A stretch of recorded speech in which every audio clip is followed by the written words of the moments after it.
advice. You never know if it could change your life. Take a chance, you're neither wrong or right. You never know if you don't roll the dice. All right. Hey, welcome to Dungeon Master of None. I'm Dungeon Master Matt, and this is our first special episode of what we are tentatively titling Dungeons and Damages. The Dragonlance and Wizards of the Coast saga, round one. And with me, I have special legal correspondent, Brent. Brent, thanks for coming on the show. This is a pleasure to be here. Now, Brent played in a couple of my games and one-shots, and you have done what I hope all lawyer Dungeons and Dragons players do, which is go off and start your own game. I did, yeah. You actually, I pretty much give you the credit of getting me into D&D. And I take the credit for it. Excellent. And you are actually also the only, but also the best lawyer I know who plays D&D. Thank you. That's odd that it's the only. I'm trying to get a coworker of mine into it. He has apparently some buddies during quarantine that have recommended it, and I am trying to push him in that direction. I'm like, you'll love it, do it. I'm trying to spread the good word. Well, we don't tell most of your kind like this because we try and keep the professional managerial class out of the game. Yeah, well, I'm a class trader, so it's different, you know. Okay, well, that's okay. Well, we'll let you into the podcast for this. So we're here talking about the bombshell that dropped this week. We're recording on a Tuesday. On Monday of this week, we have, actually, what do we call this, Brent? Is this a filing, a lawsuit? Yeah, we have it would thing. it would be that Margaret Weis and Tracy Hickman filed their complaint, which kind of initiates the lawsuit in federal court in the Western District of Washington. Okay, so they have sued. Like when they say, I'm going to sue you, they have sued.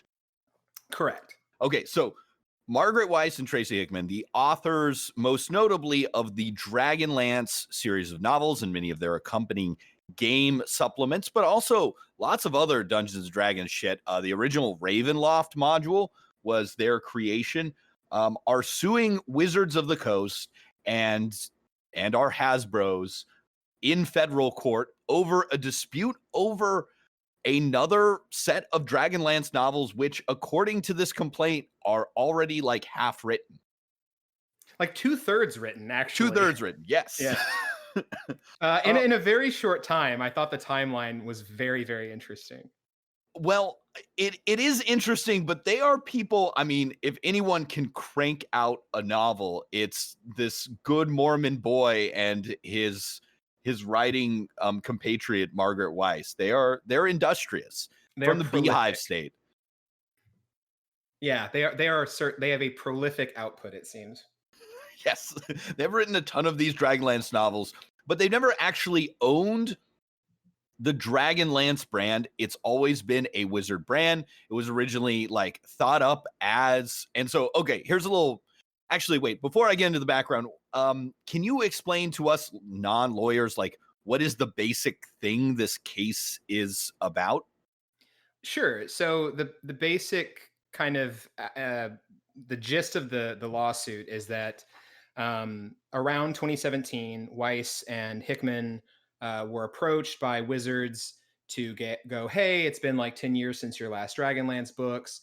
You know, probably at this point, 5th edition is you know, the reignited the love of D&D, and they're kind of like, hey, let's bring it back. Let's get the band back together for some more Dragonlance books. And let's head to the Pig and Whistle Tavern in Solace for another round of adventuring. And it seems to me perhaps the final one, because they do refer to it as the capstone of their career. So maybe this was like the grand finale of the Dragonlance series. Little did they know that capstones originally went on the top of the pyramids, which are tombs. They're about to get buried. I don't know. I have no idea. Okay, so yes. So they were approached by Wizards to write more Dragonlance. They said yes. They said yes. It was going to be a trilogy. Apparently, they found they reached an agreement with a subsidiary imprint of Penguin Random House Books a couple of years later, in like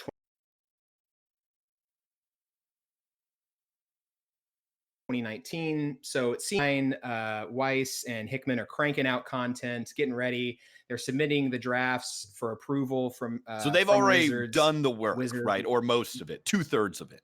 They have done a lot of it, right? I mean, we're already past, like, they've submitted a finished manuscript of book 1.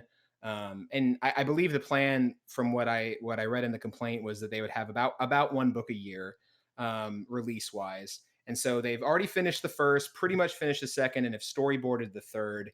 And in this agreement, the whole time, Wizards had said, okay, you need to submit the drafts to us, which in a licensing kind of thing like this makes perfect sense. We want to read it, make sure that it is up to date with the standards of the product now. They kind of mentioned we want things to be in the kind of the current zeitgeist of inclusivity and things like that. The plaintiffs, Weis and Hickman, say fine. They do so. And then all of a sudden, in August of this year, in August 2020, they all get on a big conference call, and This is where all magic happens, right? The most exciting events in human history are on just big conference calls. When you get when you get the lawyers, the executives, all together, that it truly is, that's the cogs that turn our beautiful country. And then Wizards apparently was like, we are not going to approve any future drafts ever, so don't send them. Which, kind of de facto at that point, it's the end of the agreement, and that's it. So what complicates this issue, obviously, is that this is not just between Weis, Hickman, and Wizards of the Coast. You also have the publisher. There's a separate agreement between them and Penguin Random House, and this is kind of like they had their own obligations to fulfill to them. So this is putting them in breach, because now they have a good that they cannot do anything with. They can do nothing with these books, because obviously. What is breach for a dum-dum like me? So it's pretty simple. A breach is like there are terms of the contract that you are required to fulfill. Either party can breach based on the terms, and so that they're going, in exchange for us writing these books, you are giving us, the license to use Dragonlance in the Dungeons and Dragons world, all these properties that, so they can have beholders in the book if they want to, for instance, or whatever, or mind flayers. And in exchange for that, obviously Wizards will get a cut. They'll get the promotion of, if this new series of books that were very popular, that'll obviously maybe bring some more people back to. Maybe people who had left off in 3rd edition are going, hey, there's this new Dragonlance. Man, I haven't thought about those books or D&D in 12 years. Maybe I'll pick up those books. And the next thing you know, they're getting Xanthar's Guide and back in it. So this obviously stops that. And so what Weis and Hickman are alleging is that Wizards breached because part of the agreement was, if there is a problem with the books, we'll tell you and give you time to cure it. Meaning, like, that's time for you to fix it and remedy the issues that we have with the manuscripts, with the product, to bring it to our liking. And what they're kind of alleging is there was nothing about the product that they created pursuant to the contract that gave Wizards the excuse to just kind of completely end the contract. Just to go, it's done, wipe our hands of it, we're finished here, no books, no new Dragonlance trilogy. And so they're alleging that breach, by not following kind of the terms of how to properly terminate the agreement in the contract, they have suffered approximately around $10 million worth of potential monetary damages. Hell yeah. Yeah. Okay. So Wizards is not didn't give them a chance to fix the book, which is something they're saying they had in their contract with Wizards, and so by just canceling it, that's cheating. They broke the rules. Right. They specifically, this is the not fun part, because it doesn't get into weird allegations of Wizards embroiled stuff that you and Rob have talked about plenty. But the middle part of it, where they go into causes of action and claims for relief, that's where it lays out the specifics. They talk about, sections of this agreement where it says, hey, you have no more than 10 days, you meaning Wizards or WotC, have no more than 10 days after we give you a draft to let us know if it's not acceptable, give us reasonable detail, the changes necessary in order to render it acceptable to you. So they're saying by you going, you have the newest one. They say they've gone back and forth, so they have made changes. They've acted what they'll say in good faith to like perform their end of the bargain. Wizards has that draft, goes, we are not accepting this draft. We're not okay with it. It's not acceptable. And by the way, no further ones will be acceptable. So basically telling them there's nothing you can do to make It's us over. over. These books. It's over. Yeah. So that's the issue, is basically now what it comes down to is Weis and Hickman have, at least 2 books, if not 3, that are worthless now. They have nothing they can do with this to get any money because they still don't own Dragonlance, right? They do not own Dragonlance. They can't publish them anywhere. Mm-hmm. Okay. All right. So this is making sense to me now. So there's all this stuff in this in this lawsuit, and I'm just sort of curious, like how usual or unusual this type of bringing up Wizards' sordid past and things are in this type of lawsuit. Is this like a typical, someone broke a contract lawsuit?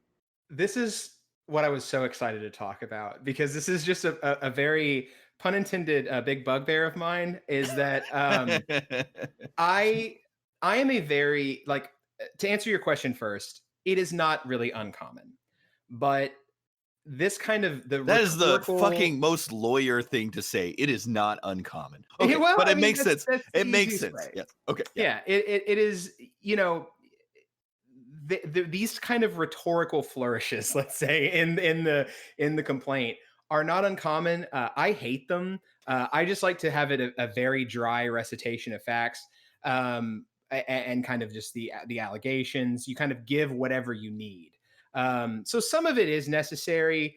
Obviously, if you're saying here's what was going on, why they breached it, because the big question, obviously, looking at this is, and it's one I think I said to you when we were kind of first going back and forth about this, is my question is, okay, what's in these books that makes Wizards not want to print it to avoid more of a hullabaloo about it? Because they basically say they want to avoid any future issues by not printing these books. So I'm like, well, what's in these books? But yeah, so that's what I don't understand either, is like, so yes, there's got to be, we'll have to speculate here, something there, unless Wizards is, because they lay out all these facts. Sorry, I should back up. The complaint lays out all these facts, going through, as Brent said, a lot of the things Rob and I have talked about on this podcast, of all the shitty things Wizards has done in basically the past year or so, that have caused a shitstorm, and people rightly so, to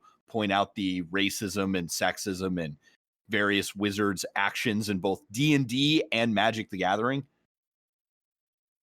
Yeah, and they say specifically, I want to point this out. It's on page 4, line 19. It says plaintiff creators are informed and believe, and what that means is they have no proof. It means they've heard it.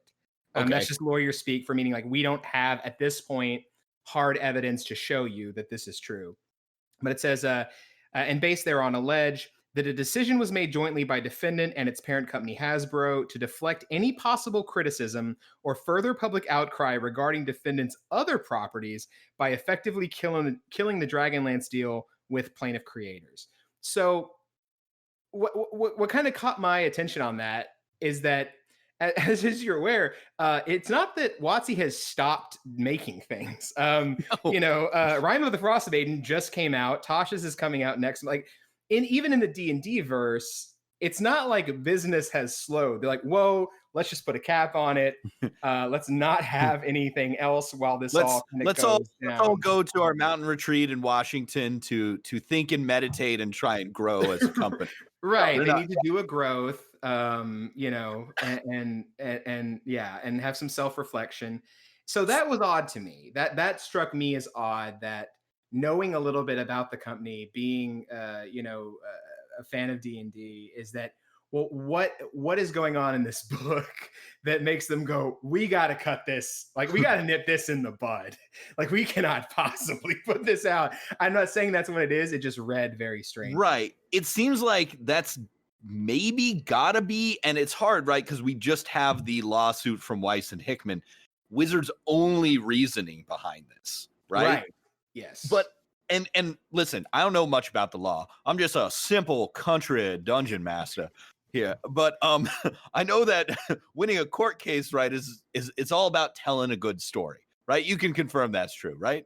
Of course. And to go back real quick, just in terms of the language, like the kind of the scandalous, the sultry details that are laid out, it is not uncommon. Like, because essentially what you're doing with this is you're probably anticipating that Wizards is going to come back, and if I had to hazard a guess, I would say they will probably countersue. Like, they will do their own answer, deny the allegations, and say, actually, Weis and Hickman breached due to XYZ. So whenever they have teams of lawyers who do nothing but hold their standard action every round to cast countersuit. Exactly. The countersuit, they're going to cast it. They're actually going to cast it at 4th level. Fancy. It's like a little bit higher. Yeah, add an extra layer to it. That's probably what they're going to do. So what you want to do with this is, because this is the initial filing that the court is going to see, you want to try to plant the seeds in the judge's mind as early as possible. Like, this is what's going on. So this flourishy language, really laying out some dirty laundry, because I doubt I had the name, but I forgot to write it down. The judge has been appointed at this point, but I forget her name. But I'm sure she is unfamiliar with the intricacies of either the Dragonlance series or of Wizards of the Coast, of Magic, or one would hope not. Dragons. I don't know if I would trust a judge who's like, well, I've actually read all 180 Dragonlance novels. I think you would have to recuse yourself after a certain number of. Yes, I've read not just the original, but like I've read at least 50 of the derivative works of the Dragonlance series. Like, I'm gonna move to like recuse that judge, because that there's no way you're getting a fair hearing. But yeah, essentially that's it. That's why you have this. Here's the background.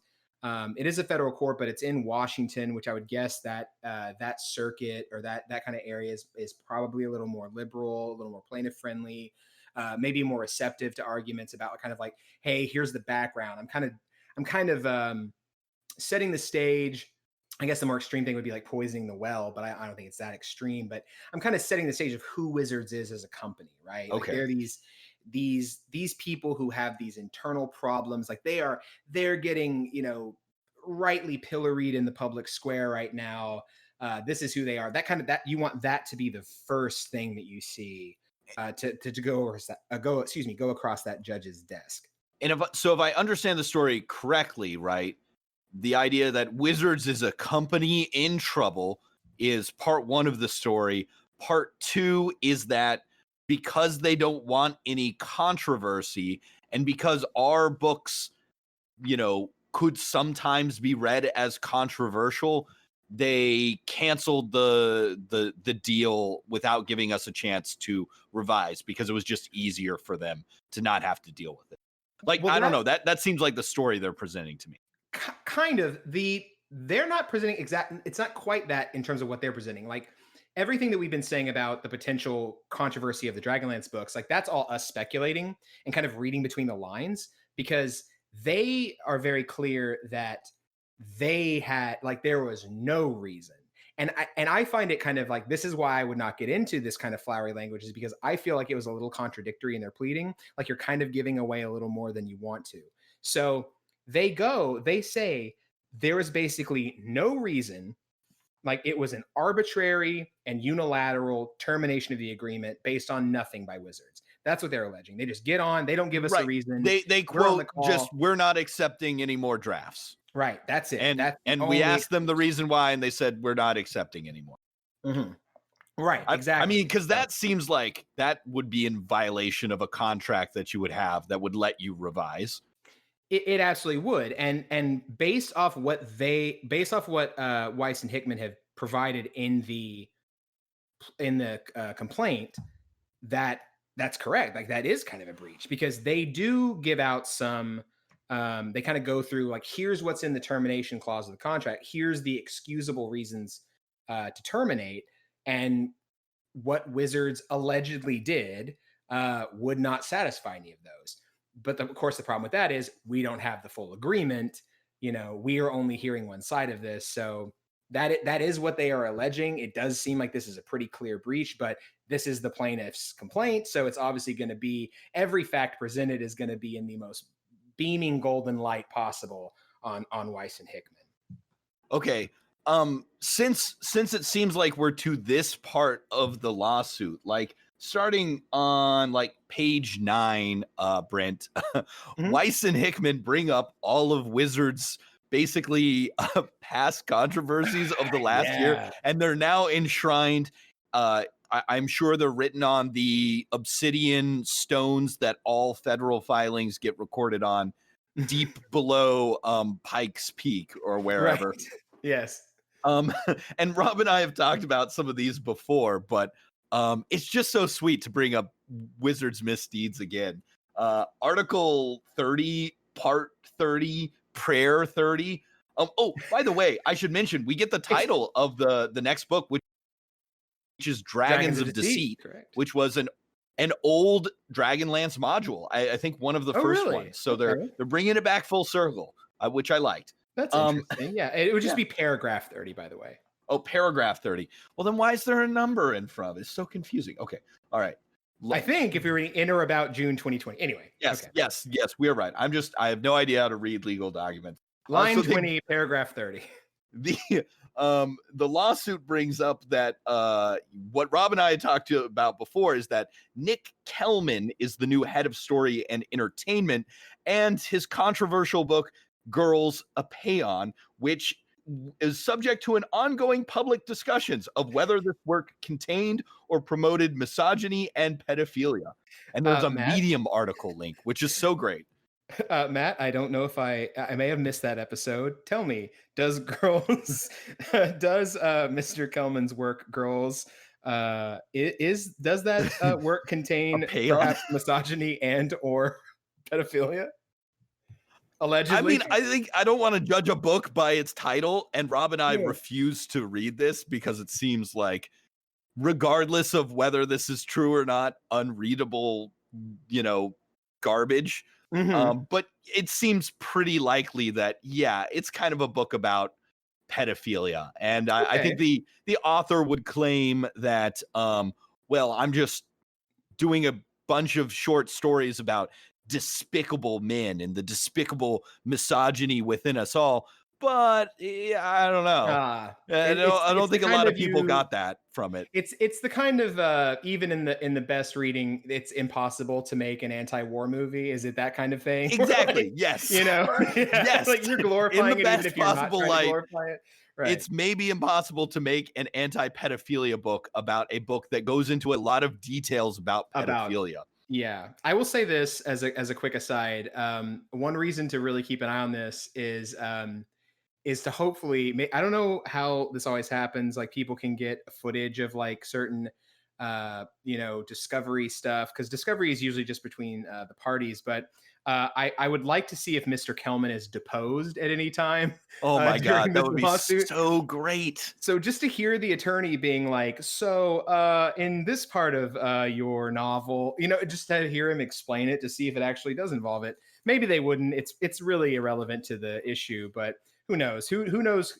If this thing goes on long enough, you can always drag a bunch of people into it. But that's a good reason to keep your eyes on it. Our other thoughts about Nick Kelman were just, he's written one novel that has nothing to do with anything that Wizards as a company does.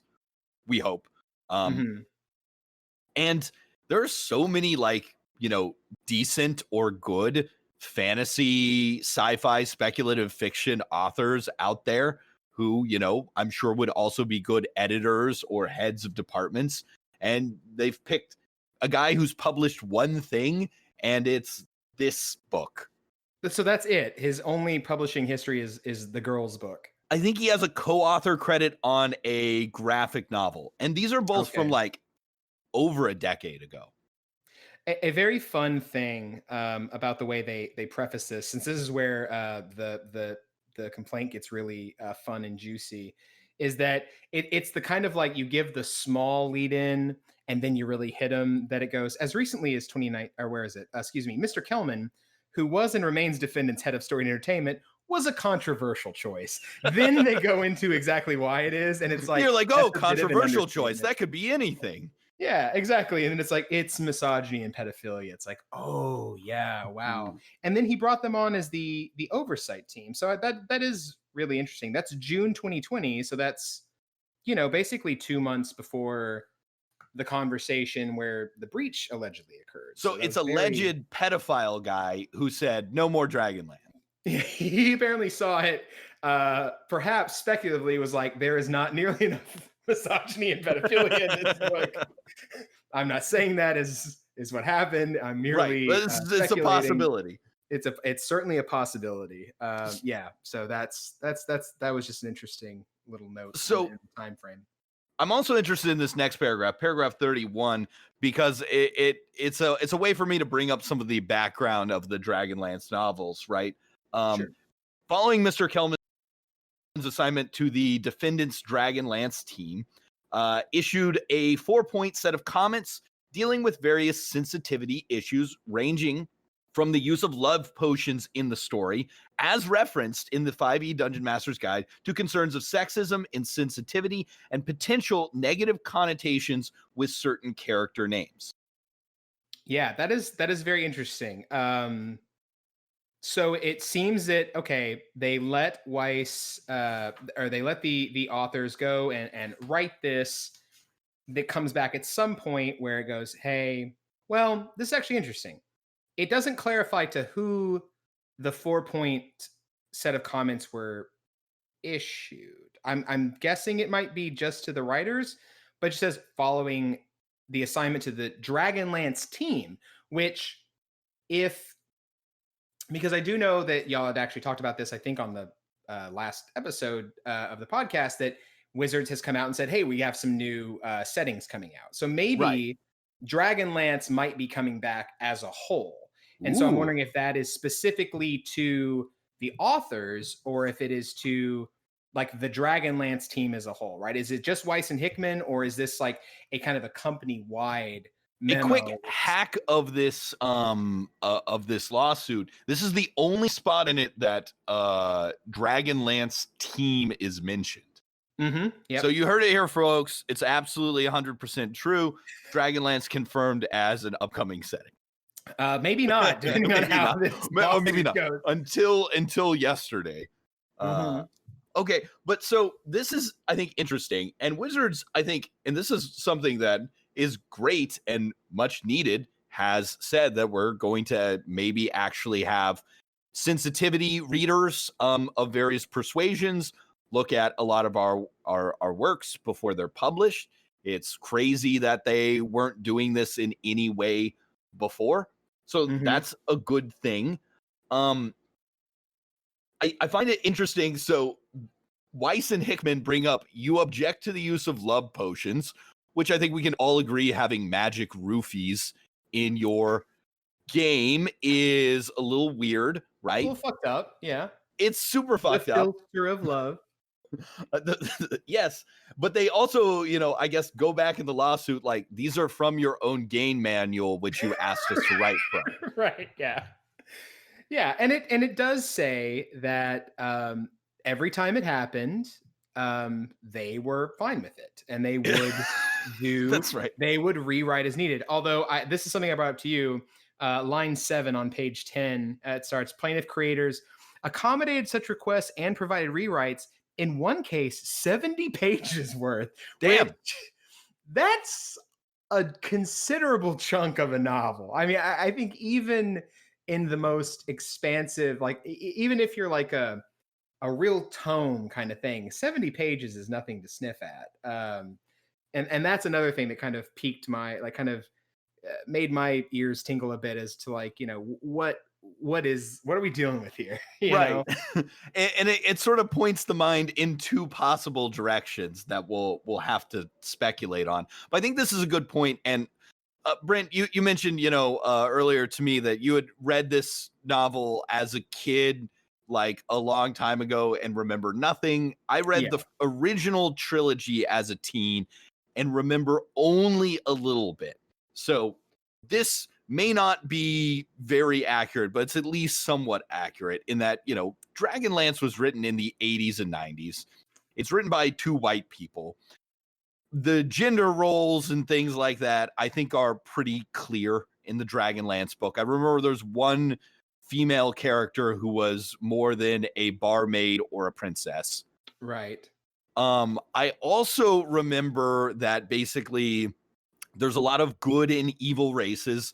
Some draconians are good, some are bad. There are gully dwarfs. Do you remember gully dwarfs? That means nothing to me. Okay, that's good. There's a version of dwarfs in Dragonlance that are basically just like, well, everyone's racist against gully dwarfs, and we're all okay with it. And let's see, Kinder, which are the version of halflings in Dragonlance. They're just a people that love to steal. They just love stealing.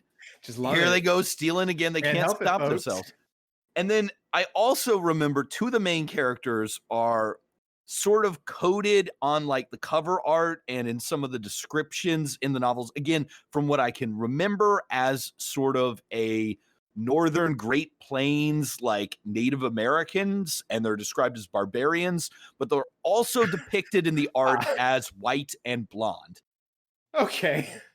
Cool. Which, wait, now in Tracy Hickman's defense, right, as a good practicing Mormon, this is something he deeply believes. That's very true. That's you cannot blame him for it. Yeah, that's actually you're being problematic. Yeah. No, we can blame him for this, but yeah. For sure. Okay, so I just bring this up in that we haven't gone back and read Dragonlance. Brent, bless his heart, watched 2 minutes of the Dragonlance cartoon. And I loved it. It was great. It was great. We just can't stop thinking about weird 3D. They look like there's the Draconians in the Dragonlance cartoon look like the crocodiles from the Donkey Kong game. And they're in 3D animation up against 2D characters that are also poorly animated. It's just a nightmare. They were a very this was today that I looked. I had a very truncated timeline to do this, but the animation reminded me, it is like a very particular Western animation. And now I'm trying to remember exactly what it looked like. It's just a very much of a time. It kind of reminded me of like Captain Planet. Yeah. Like just the faces on them, like it's just a very, this came out in apparently 2008, but it is a very, don't believe that, but it's true. It is a very like acutely 90s style and like kind of like 90s Fox morning cartoons or something like that. Like the X-Men, like kind of like, but less cool than that, because that ruled. But it was still good. But yeah, like it reminded me of Captain Planet, like just this specific way they drew the faces in the very brief time. But yeah, the reboot ass Dragonborn or Draconids or whatever you said. Draconians, pardon me. That was a lot of fun, and I can't wait to watch the full thing as my own choice on my own time, and I will not regret it all. And so I think we went into this digression because I want to bring up that haven't looked back at Dragonlance in forever, but even remembering my teenage memories of Dragonlance, it's pretty problematic. Like, by today's standards, like, there's a lot of stuff that makes you go, ugh, that's pretty racist, or ugh, that's pretty sexist. Now, I'll ask, because I did look up, I found a review, I think it was from Kotaku, if I remember correctly. Someone had gone back and reread the original trilogy, and this was like in 2015 or so, and they were like, oh, it's actually like, they're kind of like, yeah, like things weren't as progressive then. It was they kind of were like, it was the 80s, but they're like, actually the books are pretty fun and good. And so I'm like, I want to, based on your memory, because I remember literally zero, was it the kind of like everything back then is a absolutely problematic mine, like it's a minefield of just bad stuff, or was it like particularly like kind of like if you were like oh, as a kid, I read like, I don't know, Conan comics or something. You know what I mean? Yeah. Like No, now I I don't see, oh think it God, was, let's say, more problematic than any other. And I think it's also important to point out that Dragonlance is the most generic fantasy Mhm. of all time, and written specifically for Dungeons and Dragons. So Right. it's middle of the road in so many things, right?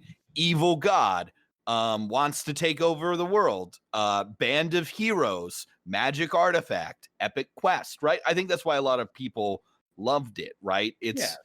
But I don't remember it other than the like Gold Moon character being like a little bit like, why is there's this white blonde Native American coded Right. character? Maybe that could be written a little bit better, and maybe Yeah. just a little bit of like, oh, there's a lot of bar wenches here in this tavern. Yeah. Well, you Um see, Jesus came to the Americas. that's right. Okay. Paladine came to the Americas, the That's god of right. good dragons. Yes. Uh, so I don't know. I mean, without going back and reading it, I don't know, but I don't remember it being like the worst offender by a long shot. Mhm. So anyway, so that's to bring up that background. What are some other juicy bits in this story? Weiss and Hickman tell in their lawsuit. They bring up Therese Nielsen, who is someone we have not talked about on the show before, a Magic the Gathering illustrator. Yeah, this was something I wasn't familiar with. I have never played Magic. At that period of my life, I Well, was doing good for cool you. stuff like writing fanfic sequels to Chrono Trigger. Very So good. I looked this up. I looked up her name because it says in particular beyond the issue of Mr. Kelman. I mean, even beyond the alleged misogynist pedophile author. The hiring of alleged white supremacist slash alt-right slash QAnon affiliated story artist Therese Nielsen. So I was like, okay, well, I got to find out about this. And I was able to find an article. The basic deal is that Therese Nielsen was an artist for Magic cards, essentially. I guess I believe it was in 2019. Yeah, people started noticing, as they do on Twitter, that she was following she had a couple of questionable, some problematic faves, if you will. What, like InfoWars and Mike Cernovich? Correct. And Jack Posobiec and Stefan Molyneux. All the heavy hitters of the, your typical alt-right crazy pants. the greatest hits of the Dark Enlightenment.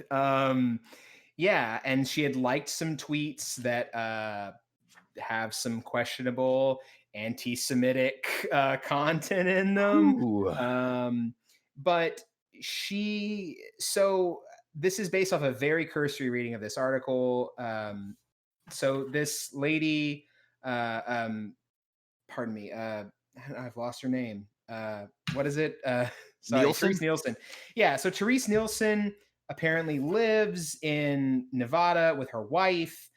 She's been illustrating cards since the late 90s or mid 90s.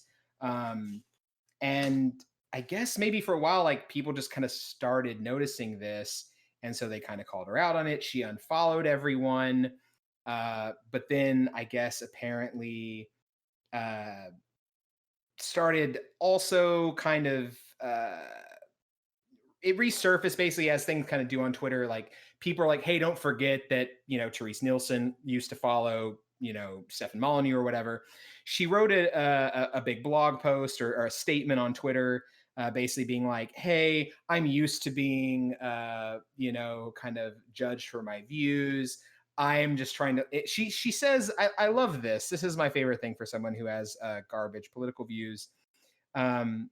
It says, in these stressful times, it is my intent to navigate in harmony with my core values, which are beauty, compassion, love, to the best of my ability, without any need or desire to stifle, censor, or demean another for differently held viewpoints. So it's simply a matter of you're actually wrong for being mad at her. You're the real bigot here for not Right. letting me I don't know, be a public person working for a high profile company while, you know, just saying all sorts of anti-Semitic things all the time. Right. Very Yeah. cool.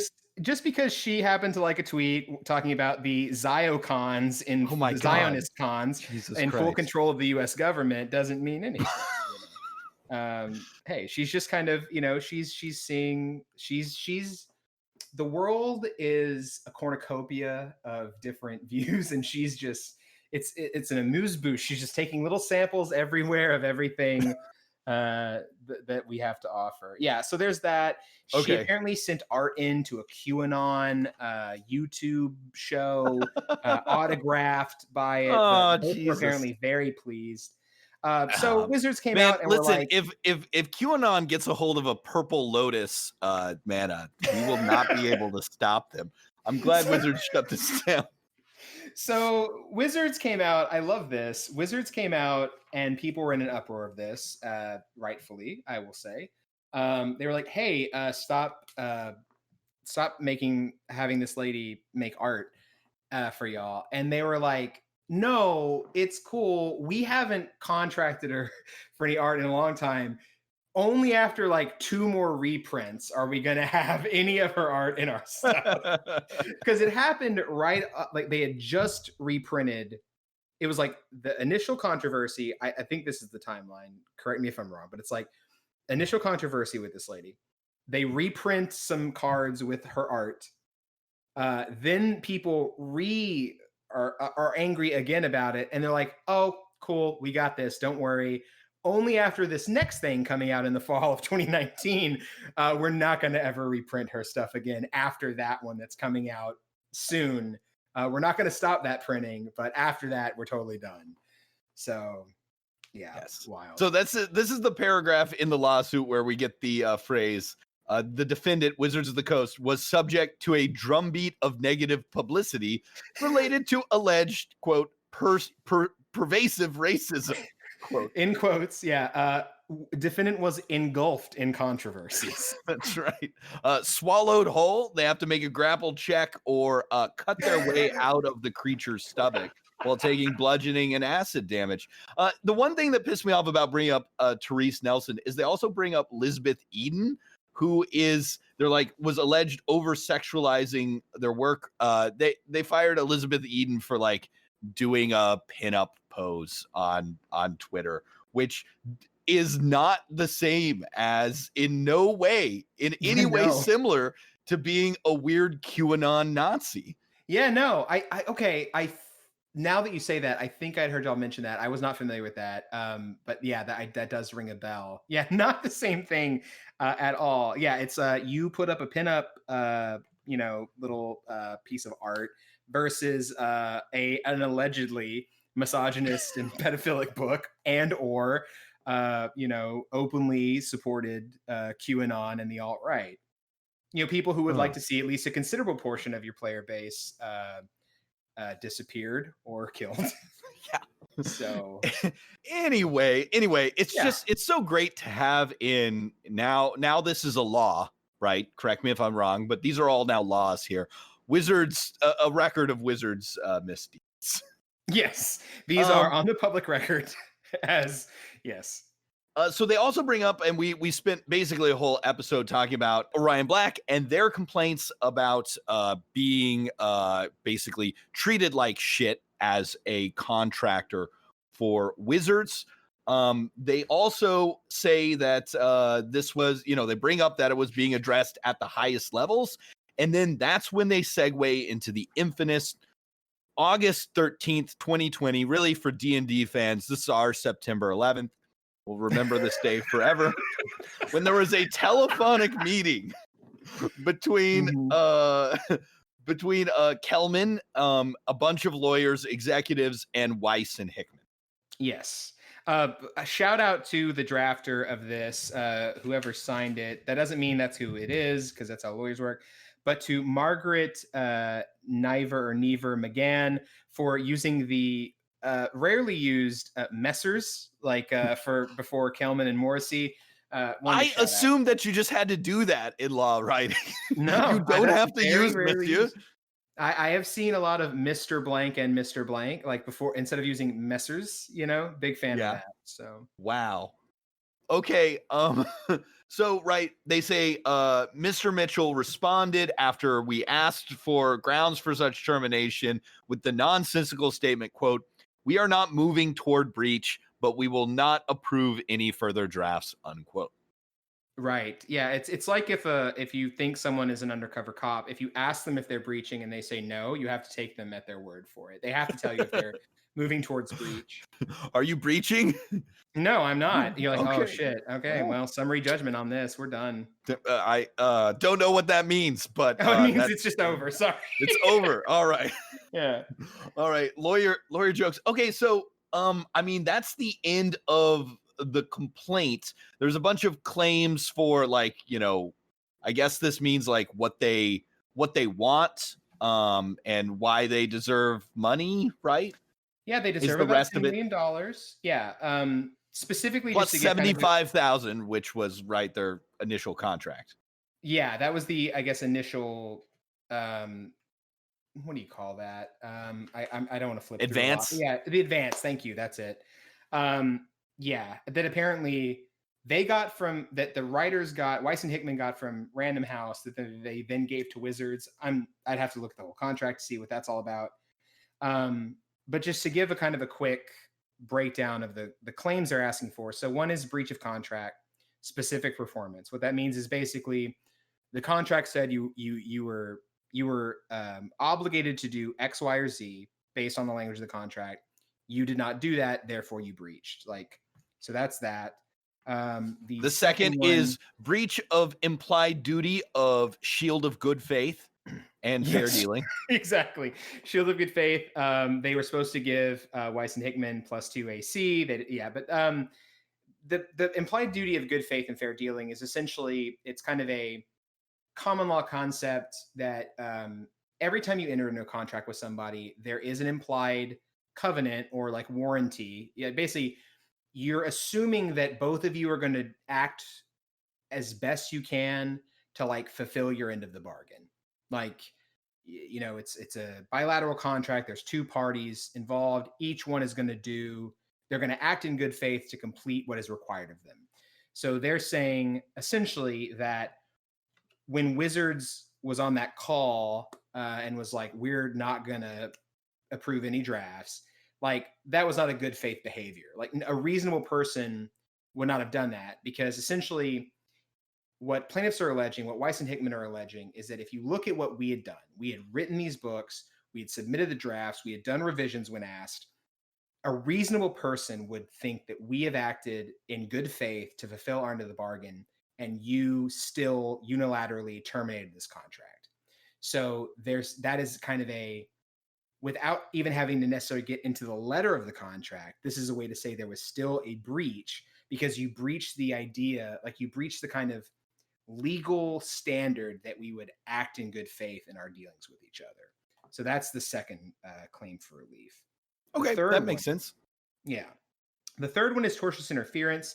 I'm going to admit, this is when you mess with a turtle in your party by knocking them on their back and laughing at them. Right. They only have 50 interference. years, which doesn't make sense for a turtle or tortoise-based creature. No. They should live much longer. Really wild. Work on that. Do better, Wizards. Tortious interference. They're basically the standard action where they use their go into their shell to get a higher AC is one of the weirdest abilities anyone has ever. If you're out there and you're listening to this and you're like, I don't actually care about this lawsuit, but you want to make a custom race for your players, you can't do worse than this custom species by Wizards, right? It's just. You can do a standard action to buff your AC to a 17. You can't do anything now. Yeah, you can do nothing else after that. Oh, can I do this as a reaction once a day when someone hits thing as I pull into my shell? No. You got to walk over there, slowly retract yourself. I wish they would do it. I wish they would just really make it fully useless, where it's like, it's an action to do it. And on your next turn, you must it's like donning and doffing armor. Like you must come out. You must then use your action to come back out of your shell. Right. It's completely useless. It's a trap, right? There's no reason to ever use it. So yeah, tortious is an adjective here, meaning relating to a tort. yes, relating to Okay. a tort, All right. yeah, which is like an injurious conduct. So that basically means that tortious interference is interesting because it's essentially saying that Wizards acted in a way that what's interesting is now I will say right here, if there's any other lawyers listening, I might be wrong on this because it's been a few years since I've been in law school. I'm not, I have not dealt with a lot of tortious interference claims, so this might be wrong, but I believe tortious interference is an intentional tort where essentially what they're alleging is that Wizards engaged in behavior to intentionally fuck up the contract between Weis and Hickman and Random House. Because I think one of the elements of tortious interference with a contract is that the behavior must be intentional. So I believe on page 19, paragraph 71, which is line 14, it says on information and belief, defendant engaged in back channel activities to disrupt the publishing agreement by convincing Penguin Random House that defendant would prevent the authors from performing under the publishing agreement. So that is essentially wait. What does that mean? That basically means that what this alleges, based on this these 3-line little bit that is removed of any in all context, Right. is that Wizards somehow talked to or made Penguin Random House believe that essentially, like, they're saying we are within our rights to not have Weis and Hickman make these things. So it's kind of saying to Random House, like, don't expect a book, essentially, from our end. Okay. That's what it reads to me. That might be off, but again, without any other context, without any agreements or any correspondence or emails, I don't know exactly what they're alleging happened, but it just seems like Wizards went behind the authors' backs to kind of tell Penguin Random House. It says that they would prevent the writers from performing. So I don't know why that would happen. And I want to add here, this is a quick aside. A lot of times in a lawsuit, when you're a plaintiff, especially a plaintiff's attorney, you kind of want to like cast a wide net over potential defendants who could pay you money and your clients money eventually. It is interesting to me that Penguin Random House is not yet a party to this case because it involves them. Like, they are, I believe they will probably be brought in as like a third party, like a cross claimant or something. But it's interesting to me that the plaintiffs are not alleging anything on the part of Penguin Random House, but they're like vitally part of this. So they'll probably be brought in by Wizards or as like kind of a, maybe like a different third party that's necessary to be involved in it. But it's just interesting they didn't include them.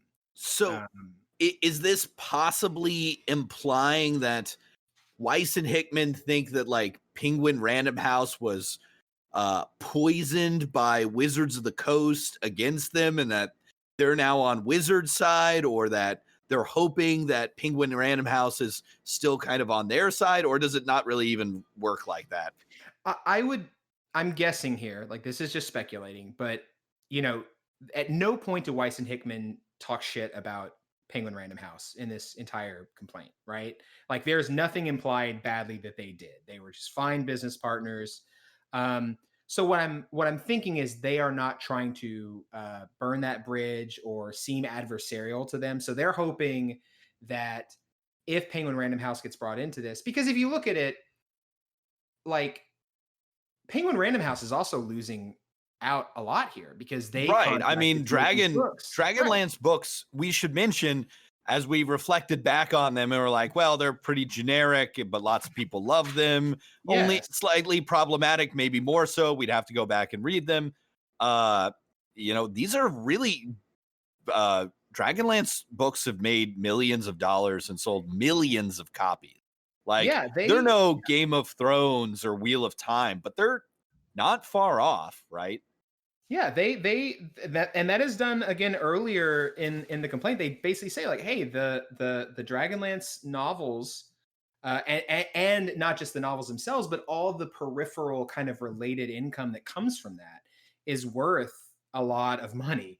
And so, yeah, Penguin is going, sweet. I mean, I'm sure they know. It's probably very obvious, like, hey, D&D's on the come up again, Stranger Things, everyone's hip with it. All the kids are talking about it, with their face tattoos or whatever. And like, they're ready to get this money. And so now Penguin is also like, they're left out on the line. And so what I'm guessing is that Weis and Hickman are trying to go, they're trying to make it clear that it has nothing to do with them, which is why they're in that situation.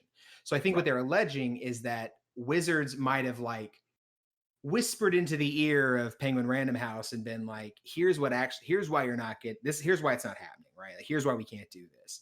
So maybe the blame is shifted, right? So it's not like, well, it's obvious that Wizards is the one that's in breach. You see, does that make sense? Yeah, it does. To kind of shift the blame of who's to blame for this deal falling apart. And it brings us to their damages, which they're asking for in excess. I guess that's the typical language of $10 million. Is that? Yes. I mean, that's calculated based on, this is all the work we've put in. This is the money we would have made. This is the damage to our brand or whatever, because we can't complete our, series, despite we've already written plenty of books, right? Right. Should have wrapped it up by now, but whatever, right? Is that a reasonable sum to ask for? How does that work? Or is that just like you start, it's a high first offer? We'll go big. Yeah. I mean, you'd have to see, they will have, if this goes on long enough, there'll be some expert that goes, here's exactly how I know how we can break this figure down, right? Like based off of previous works, whatever, Weis and Hickman have earned previously, kind of do that. You can find someone to work that math. Okay. But yeah, I mean, it's generally, that's kind of your starting picture. In the work that we do, or that I do even, I've been a plaintiff's attorney before, I've been a defense attorney, and it's very common as a plaintiff that you go, okay, I realistically know, for instance, this case is worth, $150,000 reasonably to settle, right? But I'm going to allege damages in excess of $1 million because I want, like, if I'm ever going in front of a jury, of course I'm going to argue for that much money, right? Like, whether I think that's what could get a handshake deal done to settle it doesn't mean that's what I'm going to argue if you drag this out all the way to where I'm in front of a jury and it's like, I got to just make my argument now and I'm trying to get as much as I can. You know what I mean? Yeah. So it's a high initial volley, basically. Okay, I have that makes sense. I have some theories about what might be going on beyond this lawsuit. And Brent, before I get to them, is there anything else interesting or unusual from this lawsuit, or just interesting that you wanted to bring up? Well, there's just a few. I want to take, kind of going back all the way to talking about the kind of beautiful beautiful language of this complaint. There's just a few excerpts that I particularly liked. Oh, hell yes. Let's have some readings. Yeah. The one is page 2, line 10, or excuse me, starting at line 9. It says, their Dragonlance world of Krynn is arguably the most successful and popular world in shared fiction, rivaled in the fantasy realm only by the renowned works created by J.R.R. Tolkien, parentheses, which do not involve a shared fictional world. Tolkien didn't even have a shared fictional world. Yeah. He didn't even have a tie-in lunch toy. Yeah, they don't involve. They do not define the shared worlds. I mean, like, Lovecraft, like Star Wars, but I guess it's like fantasy, the world of Krynn. It's practically a household name. When I talk about the Spelljammer supplement Krynn Space and its bad editing choices, everyone knows what I'm talking about because we all love Krynn. On page 6, let's start at line 3. Margaret Weis and Tracy Hickman are two of the most widely read and beloved authors in the fantasy fiction universe. To fans of the genre, they are rock stars. Like that one. Same page, line 8. Is that normal? Your clients rock stars? I think that's counterproductive, but who am I to, do you, attorney lady? I forgot your name already. It is Margaret McGann. You go. Have fun. Line 7, this is paragraph 17. In 1997, prior to seeking Weis and Hickman's assistance, defendant acquired the Dungeons and Dragons brand from a failing entity known as TSR Incorporated. But this is the best. As a result, where is the lie? That is true. it was indeed a failing entity, but this is the best. As a result of plaintiff creators' contributions, defendant staged a dramatic resurgence for the Dungeons and Dragons brand. Listen here. Do you think it's because 5th edition was like a more accessible rule set or whatever? No, it is specific. As a result of Weis and Hickman, that is the only reason that D&D has had any kind of resurgence. Yeah, I mean, thought that was very funny.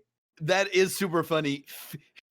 Failing bad game company TSR, very on the out and out. The haters and losers at TSR. Oh my god, our brains are so broken. Anyway, the in their defense, in Margaret and Tracy's defense here, I mean, Wizards did bring Dungeons and Dragons successfully back in 1999 and 2000, right after it was acquired by Hasbro.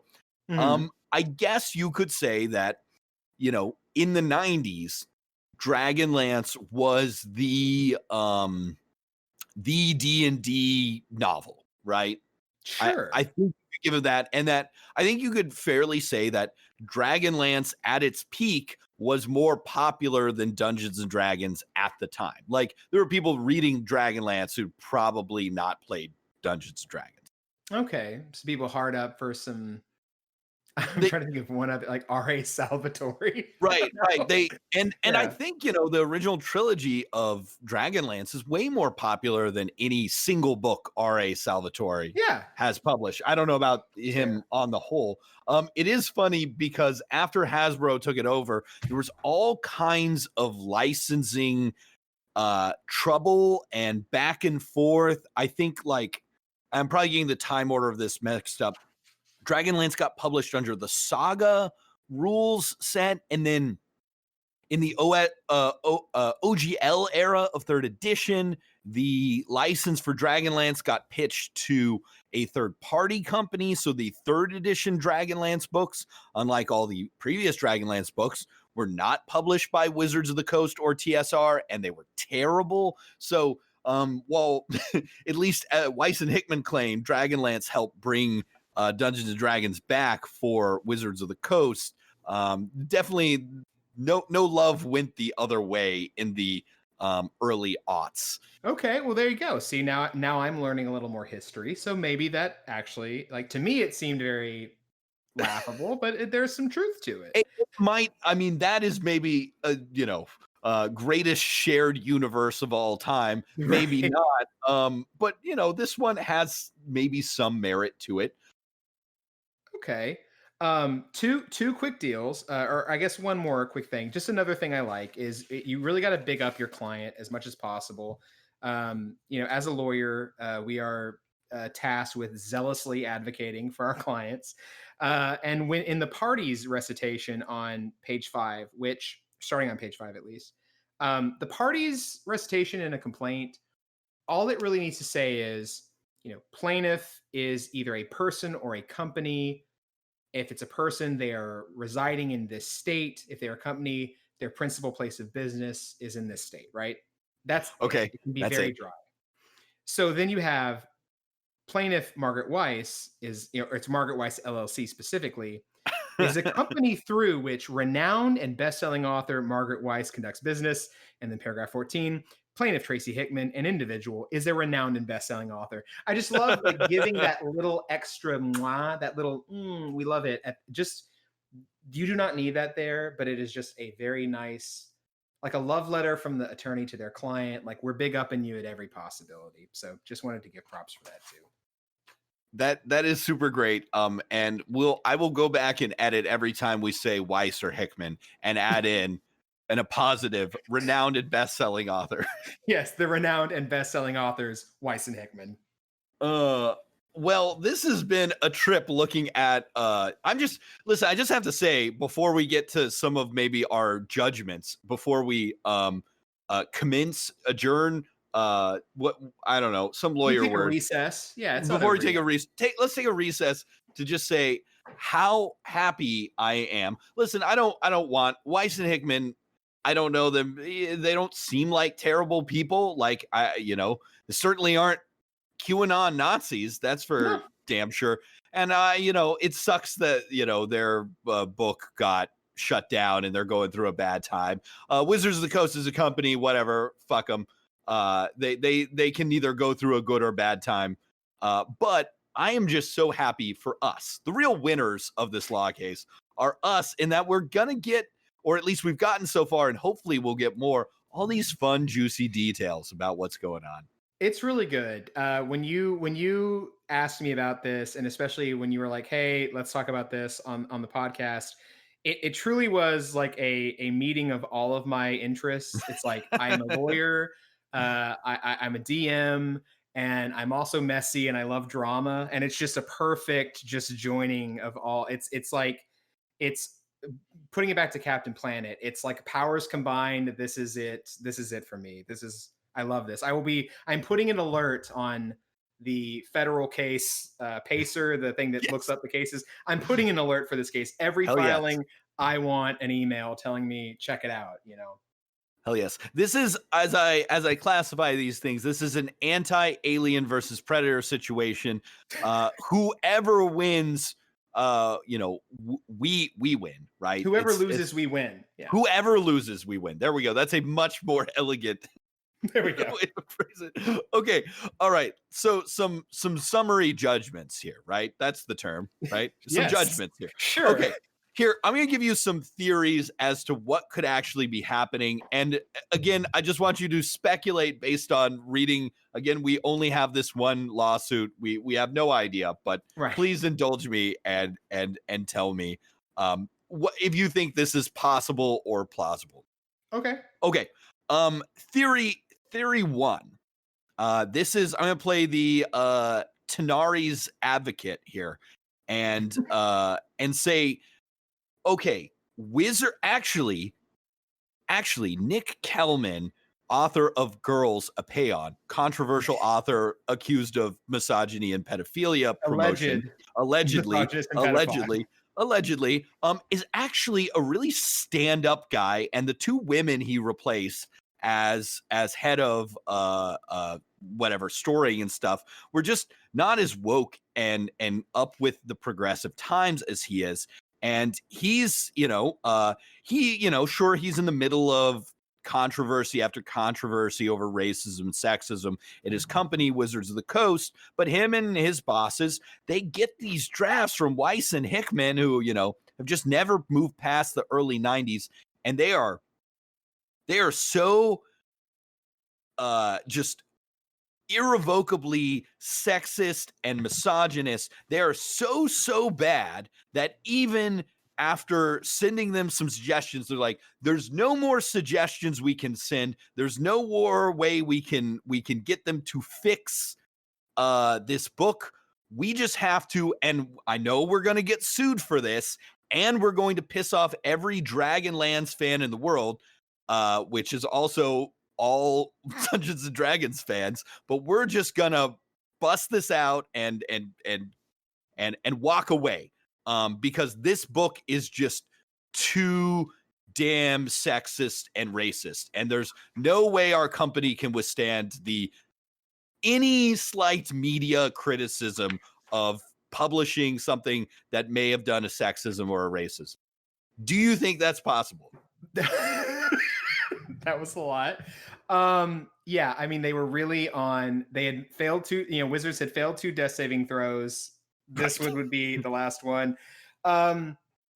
First off, I'd like to say, shame on you. Girls, a Paeon was published in 2004. So to imply that the gentleman could not grow in that time, I really think like that's very harsh. That's very true. He was just a young 32-year-old novelist back in the day. It's Right. fine. Who are we? Whom amongst us He's just a has kid. not written a problematic, potentially misogynist, potentially pedophilic novel? That is my main question, because again, just based off kind of reading between the lines here, it is odd to me that, you know, is it possible that Wizards just really was unilaterally like, no, we're done? Absolutely. There are many more companies that have done much worse, but there is usually two sides to kind of every story. So Right. it is odd to me that they do admit that they've, revised 70 pages worth of this novel, the first book of 3, to submit based on standards of sensitivity and inclusion and all that kind of stuff. Like, that's interesting to me. And the fact that they even allege Wizards breaches contract to avoid criticism and controversy. Like, that to me They're says, assigning a motive. right, they were assigning a motive and a motivation to it, right? Like, this was where their mind was at that point. They're trying to avoid controversy because, like we said earlier, it's not like Wizards has stopped printing Magic cards, releasing new modules and supplements for D&D. Like, it's not like business has stopped. So why is this something that had to be stopped? That's interesting to me. So it is possible. Okay, it is possible. And I mean, did you pick up on this? I can't tell because I'm just not used to reading like legal writing. Did it strike you at all weird some of the ways that, like, for example, when they were talking about Orion Black, the Wizards contractor who had been done wrong, to quote what the Weis and Hickman's lawsuit, they refer to Orion Black as a self-described non-binary person or something along those lines. A non-binary Black person specifically. Yes. And it's like, why would they put in self-described? They also bring up like sensitivity training, or not training, sensitivity reading and trigger warnings, like unnecessarily. Like, do you think it's possible that like Weis and Hickman are, is there a way to imply or perhaps take a guess from the way that this is written that Weis and Hickman maybe really don't respond well to someone being like, this is not super sensitive? I'll say no, and here's why. Because again, Weis and Hickman did not draft this petition, right? This is their attorney. And so when they do that, they're like, when you have quotation marks in like a pleading, you are referencing a specific thing. So when they say like, Orion Black is a self-described quote non-binary Black person, like, they're doing that because they're showing like they have written this themselves and this is how they refer to themselves, right? Like, it's like in their own writings, this is what was said, just to be specific. And like, okay, because I guess outside of legal writing, if I saw that, I would maybe assume that this person was like against calling non-binary people non-binary. You're looking at it as like the Chris Farley is Matt Foley. Like, I don't do trigger warnings and I'm not a non-binary. Yeah, exactly. Yeah. Like, it's not that. I think that it's literally just saying, especially in the instances where there is a direct link, like to the Medium post or the blog post or whatever. It's saying this is how it is described in and of itself. Because with the discussion of Kelman's writing of Girls, it says the article itself contains, quote, trigger warnings of, quote, implied sexual abuse and statutory rape. So it's saying that is like, this is verbatim said in this article to show that they're not being, they're not. So they're not just mocking trigger warnings. They're bringing that up as evidence that even to talk about his book, you have to have a trigger warning because it's so vile. Right. It's like, it's saying even in discussions of this is the language used to describe it. Okay. That makes sense. Okay. So second theory, this whole thing is through Weis and Hickman, right? It's their filing. It's their lawsuit. Possibility number 2, Wizards just does not give a shit about republishing Dragonlance. It could make them some money, but actually novel sales are nowhere near what they need to be. They've looked at the numbers from the last couple publishings in the Dragonlance line, and they've done shit. They're never going to recapture the glory of the 90s when the market was empty of Dragons of Autumn Twilight and its 2 sequels, and they just don't give a shit about this anymore, and that their motivation for this has nothing to do with this controversy, right? That Weis and Hickman, it didn't even cross their minds that this is somehow connected to revising their stuff to make it more sensitive and the recent shitstorms they've created. Is that possible? Sorry, I need you to clarify. So, okay, yeah. So I guess my second theory is that Wizards killed this deal for some other reason. And it's and we can't fathom why, because it's, we're only looking at it through this lawsuit, and it's actually, maybe it's not going to make them that much money or something like that. Is there a way that Wizards could have done this with a different motivation entirely, not just maybe different priorities in their motivation? Yeah, I mean, if you're asking me, not knowing anything, is there any possible other reason that Wizards could have done this? Like, well, yeah, for sure.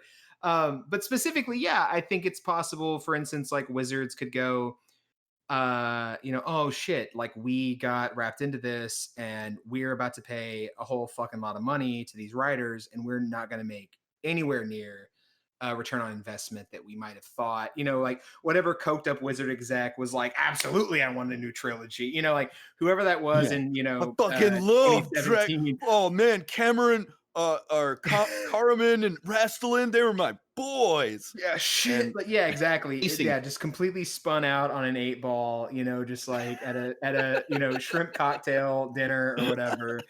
Like completely possible. And I would say that maybe trip like to the Pacific Northwest. if you had to kind of wager it, I'd say that's almost the most realistic, right? Because like Wizards, especially and Hasbro, because it does specifically say that Hasbro executives were also present during this, that it's like, yeah, they just might be like, this isn't worth the money. Like no one buys fantasy novels anymore. After that last season of Game of Thrones, like it doesn't work. You know what I mean? Like it could just be like, if your name's not George R.R. Martin, you're not getting anything. And so that's very possible that they could have been like, this is just not worth it. And whatever we pay out to Weis and Hickman, whatever we end up paying as a settlement, right, is going to be less than we would have spent out of pocket over 3 years up to 2025 to like market these books, promote them, that kind of stuff. They would get a cut of any royalties, maybe like at the end of the day, it's just, let's not mess with it. That's very possible. But I don't know, Okay. Scenario 3. Most of the things in this filing are absolutely true. Wizards as an institution that goes back to TSR has always held a grudge against Weis and Hickman. And you know what? They fucking just canceled it out of somewhat spite or malice. Just like they were saying maybe Nick Kelman just personally doesn't want new Dragonlance novels. And he's like, I'm fucking going to call my guy I went to Yale with at Penguin Random House. And, we're not doing it. It's going to be a new Brooks Brothers riot to prevent the publication of the new Dragonlance trilogy. But they don't know our secret weapon on our side, which I'll tell you in a second. I mean, is that possible? Is it possible that, like, again, you're bringing up as a lawyer, like this is one side of the story. I mean, is it likely that the facts are actually pretty close to what Weis and Hickman are saying, or is that really unlikely? I will say this, like, I hate to do a very lawyer thing and say absolutely that is possible, because in the infinite varieties of multiverse or whatever timeline we're in, like, sure, Kelman could have been like, I have a new setting that is based specifically on misogyny and pedophilia that I'm ready to roll out. And Dragonlance is really going to throw a monkey wrench into those plans. But I would actually say that is the least likely. Okay. Because I do think that most of the time when you get like a controversy that someone files suit over, is that you actually do have, like, you're getting two fragments of a true picture where it's like, I do think that the things they're alleging are probably true. Now we need to hear Wizard's side. And I hate to say it, but honestly, the truth is probably somewhere in the middle. That's just how contractual disputes, especially, like, tend to go, where it's like, I don't know this, but it's very possible that, like, Weis and Hickman, based off their understanding of this, contract and what happened that they were present for, this is their understanding of it. And then Wizards is going to go, oh no, it's totally this other thing. And it has nothing to do with, like, any grudge by Kelman or any, like, long-standing bad blood between, Wizards or whoever and Weis and Hickman. It's just like, this was a business decision. Oops, we read the termination clause wrong. Whatever. Like, whatever the truth is, it's a lot more boring. I just think that it's very unlikely that it truly is like a calculated and cold and we got him now, like, back in the day when we had an argument about vengeance is ours for right. a slight that happened when we were a different company. Right. Yeah. It's like, yeah, when when finally doing Gary Gygax's vengeance for him, like, beyond the grave or whatever, like, I don't think that's the case. It's just very unlikely. People like us, we come from a similar political background. It's just people with money arguing with each other. It really usually isn't so petty like that. It's just business, and everyone's just trying to get a bigger cut. Is essentially what I think it will probably boil down to, is that you have a contract. It's probably many pages long with lots of legalese that really is made to be interpreted a couple of different ways. Their attorneys are going to argue with each other. And in the end, 99% of the time, this is going to be settled at mediation at some point. Like, it's just going to be, I mean, it's interesting because Weis and Hickman ask specifically for, as part of their relief, they ask for specific performance, which is release the novels. Like, we've done this, so publish them. So it's either at some point they'll get a nice fat check for some amount of undisclosed amount of money and those books will come out, or they'll just cut them a bigger check and the books won't come out. That's the most likely outcome of this lawsuit. Well, actually, I want to ask you a couple of rapid fire questions on the likelihood of a bunch of these things happening. Mm-hmm. Okay. What would you say? Just give me a percentage from, 0 to 100 in a highly scientific way, of the likelihood. 100% this is going to happen. 0% it's probably not going to happen. Okay. Are you ready for this lightning round of your lawyer skills? Give me 1 sec. Okay.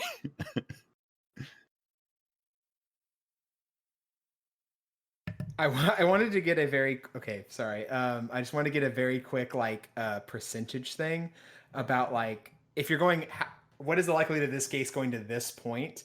I wanted to get that ready to be like, well, here's what the stats say. Anyway, go ahead. Hell yes. Okay. All right. So you might have to add in some things for me because I forget of the different stages in things. But we're going to stop you with a softball here. So what's the likelihood that this lawsuit bankrupts Wizards of the Coast and Hasbro?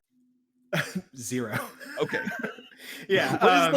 10 million. I don't think they even say that Hasbro is worth like 4.5 billion. Okay. All right. Yeah. What is the likelihood that this lawsuit bankrupts Weis and Hickman?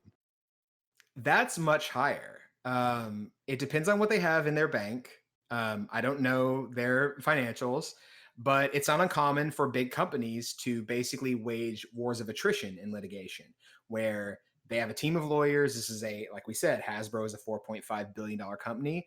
They can just keep paying them to make, discovery motions, argue about every little thing and just be absolute pricks the whole time and not agree to anything.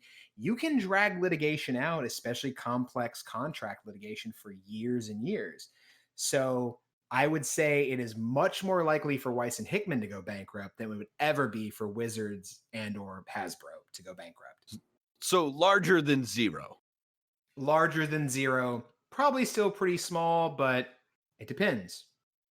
Okay, what is the likelihood that we get another one of these beautiful publicly available documents?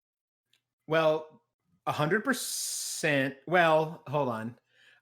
By these beautiful ones, these sweet, beautiful documents, you will 100% get more documents. The next one will be Wizard's Answer, which is due, I believe, yesterday. The summons or citation was served. They have 21 days. So depending on when they're actually served with it, I assume they're aware of the lawsuit because it's on the internet. So sometime in like early to mid-November, Wizards will file their answer. Mostly that will probably be pretty boring. They will just go line by line based on Weis and Hickman's complaint, which was what we've been talking about, and go, Wizards denies the allegations set forth in paragraph 27. Wizards admits this one specific part of paragraph 28 and denies everything else. It's going to be a very methodical filing.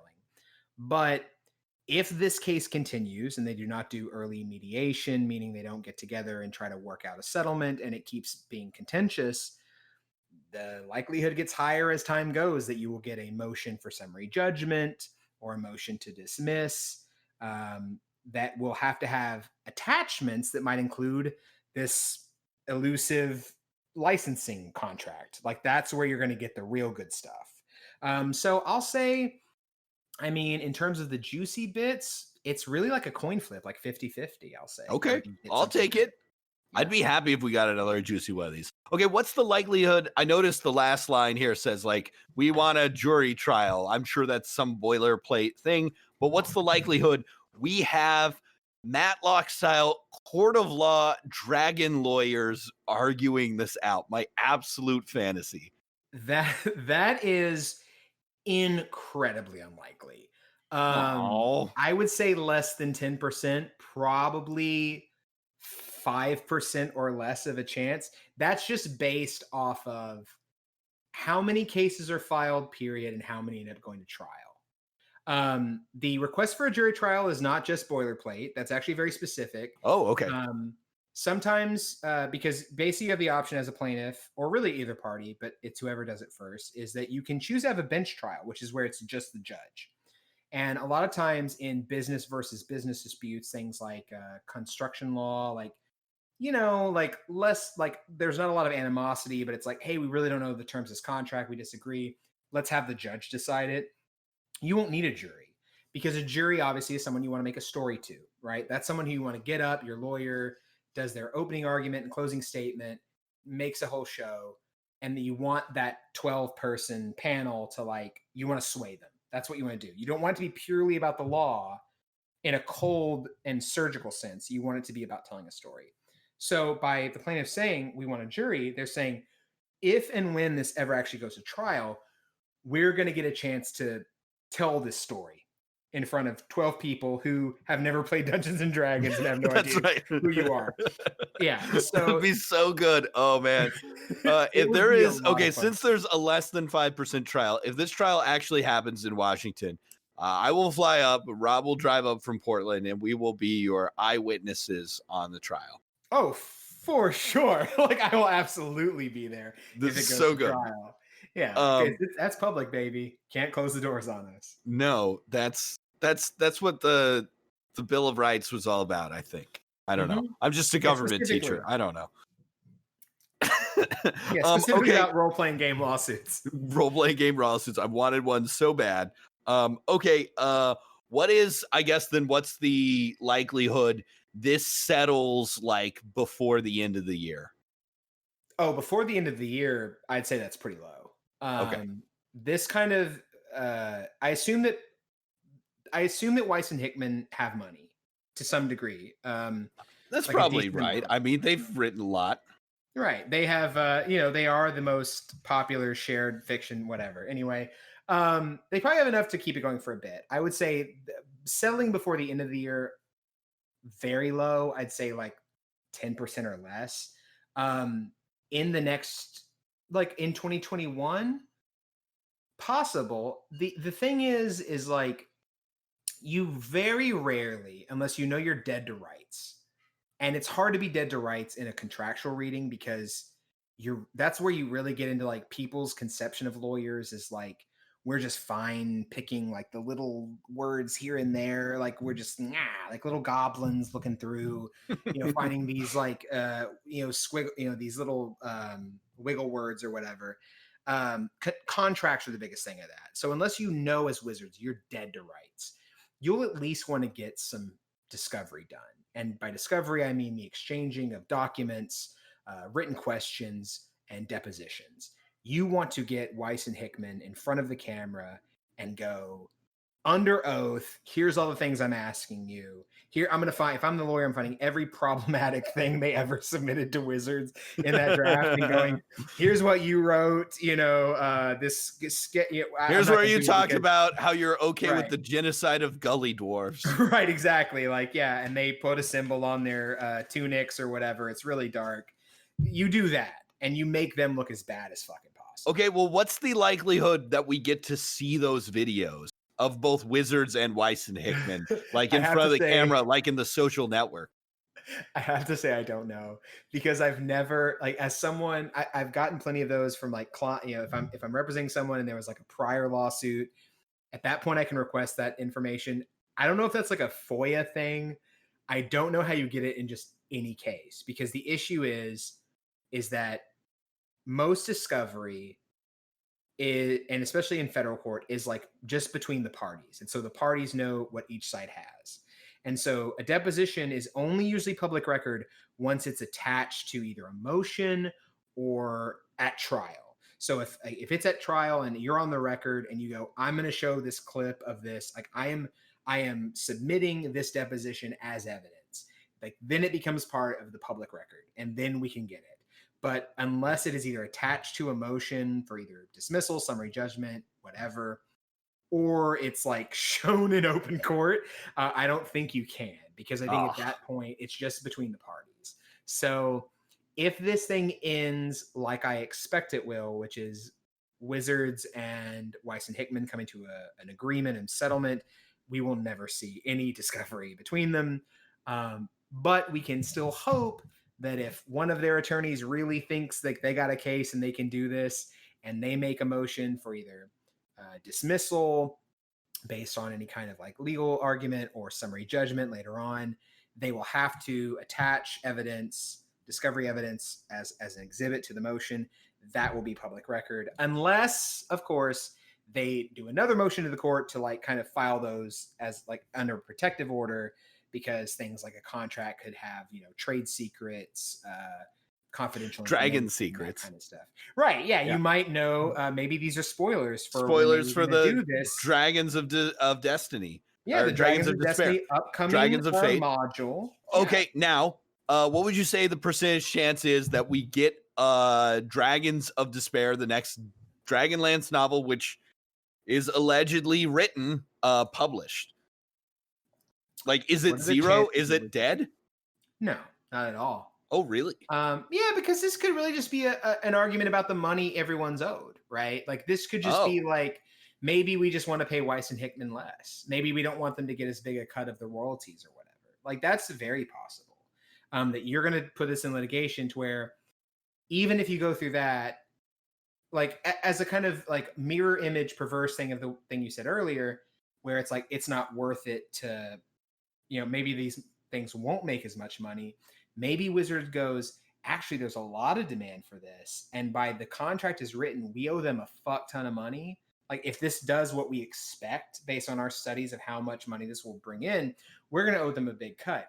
If we breach and they sue us, by basically the terms of the settlement, you're kind of rewriting the terms of the contract, right? So you'll get paid X amount of money that we pay you up front in settlement, and then the court will decide how much we owe you in percentages or whatever. Like you might be Wait, able so to there's a non-zero chance that Wizards gave this sort of unexpected, according to Weis and Hickman, breach in the hopes that they would get sued?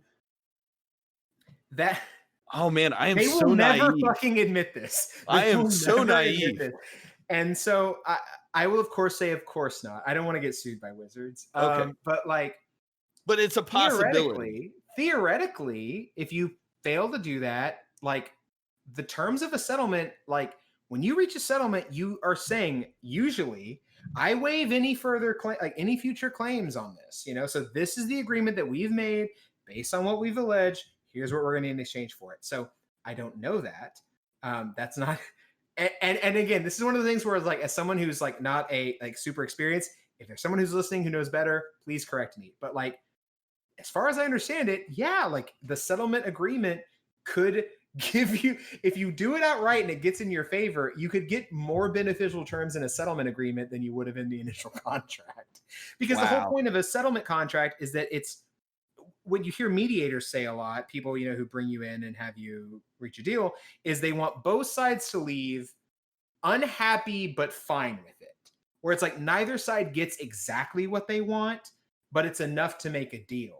But it's kind of like, well, you can play that a certain way where it's like, yeah, I don't want this in the sense I don't want to pay them any money. But if I'm paying them some, at least I'm not. I mean, if a plaintiff sues me for $3 million and I get out of it and I pay him $100,000, I don't want to pay him that $100,000, but it's a whole lot better than $3 million. You know what I mean? So right. Okay. So what percentage chance would you give it that we will actually get this Dragonlance trilogy published? Because I heard people say on the internet, well, I guess it's dead. Better than 50, lower than 50. I don't know. I'm not sure how to do this, but I will say maybe slightly better than 50. I'll say like ish, because like you have 3 books worth of shit. Like that's money just sitting in the bank. It cannot be printed without the permission of Wizards of the Coast. Why are they going to let that money go away? It just doesn't make business sense to me. If you have these goods, you know there's a market for it. Why would you not release them?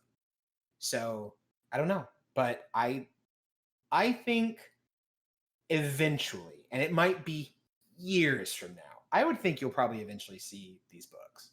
Interesting.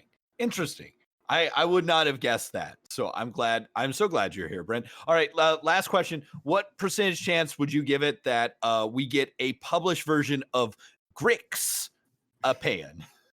The novel by Nick Kellman about Grix, our favorite abominations. CR2 abomination. I mean, if he's still the head of story and whatever, yeah, 85 plus. I think everyone, we're all waiting with bated breath to get that hot sequel to Girls. I can't wait for it. Okay, Brent, man, this was a blast.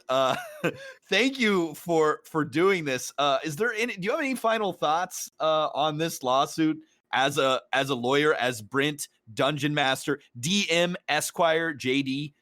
I would say, well, the first thing I want to get clear is this is all parody and non-actionable.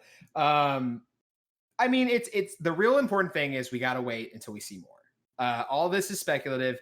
I don't mean that as like as an actual like cover my ass thing. I really mean it as like we are only seeing one side to this, but it is extremally interesting.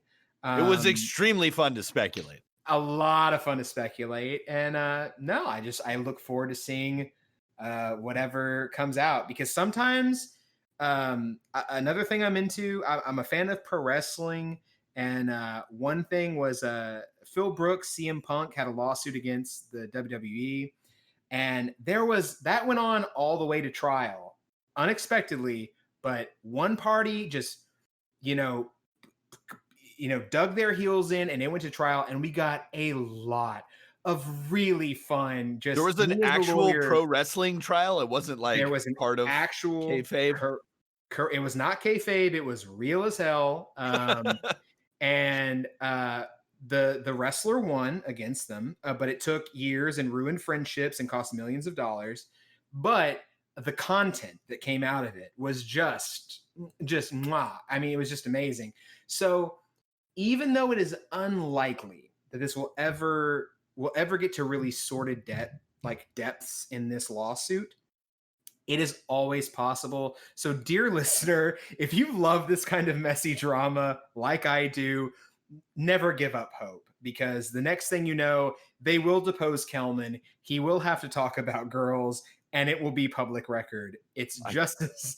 It is still a possibility. So I'm holding out so much hope. Well, I think if you've listened to this episode, you now have 3 credit hours towards your JD. Thank you for all of your great advice, Brent. Yeah. Brent, I should have asked you this before you came on, but we always give our guests, in addition to the only thing we have to offer, which is kudos, chance to plug or talk about anything you got going on. Yeah, I mean, going on, I am a lawyer. I'm not going to talk about where I work because it's unrelated. There, we don't have no D&D cases pending. But yeah, if you enjoyed any of this in terms of how I'm involved, you can follow me on Twitter at Brent and Roses. That's BrentAndRoses. Link in the show notes. Okay, Brent, again, super fun. Case adjourned, case dismissed. It is not done yet, Matt. There's still so much more. So the court is recessed until we have further filings. Court recessed, and I hope if there's a filing that's juicy, you'll return for maybe another installment of Dungeons and Damages. It would be my pleasure. Thank you so much, Matt. All right. Thanks, Brent. Hey, thank you for listening. And if you have any questions for me, you can send them to Brent or email me at dmofnone@gmail.com. Send your best wishes to Rob as well. Thanks for listening. Stay safe, stay healthy, and keep rolling them dice.